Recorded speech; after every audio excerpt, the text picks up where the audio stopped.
This afternoon, federal prosecutors will ask a judge to keep a Massachusetts Air National Guardsman behind bars for allegedly leaking classified military documents. WBZ's Anna Meiler shows us some of the new evidence the government released in the case.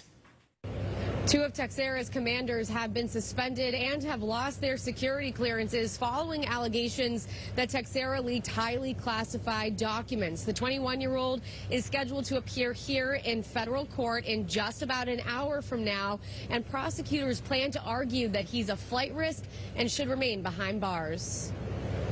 New photos obtained by WBZ show the inside of Jack Teixeira's bedroom, where prosecutors say he kept a gun locker 2 feet from his bed containing multiple firearms, including an AK-style high-capacity weapon. Photos also show a smashed tablet, laptop, and Xbox that FBI agents found in a dumpster outside his home in Dighton after his arrest.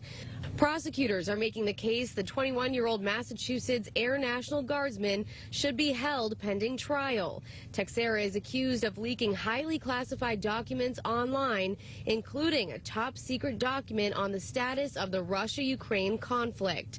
Prosecutors say he accessed the sensitive information through his job as a cyber defense operations journeyman at the Otis Air National Guard base on Cape Cod. Prosecutors say one of the reasons Teixeira should remain detained is because he, quote, may still have access to a trove of classified information that would be of tremendous value to hostile nation states that could offer him safe harbor and attempt to facilitate his escape from the United States.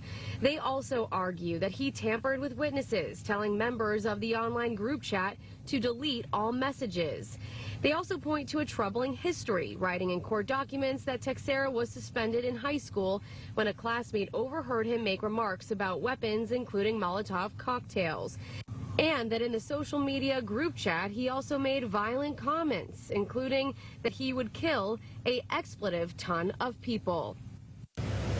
Teixeira is facing 2 felony charges under the Espionage Act, and he could face up to 25 years in prison if found guilty. Reporting in Worcester, Anna Meiler, WBZ News.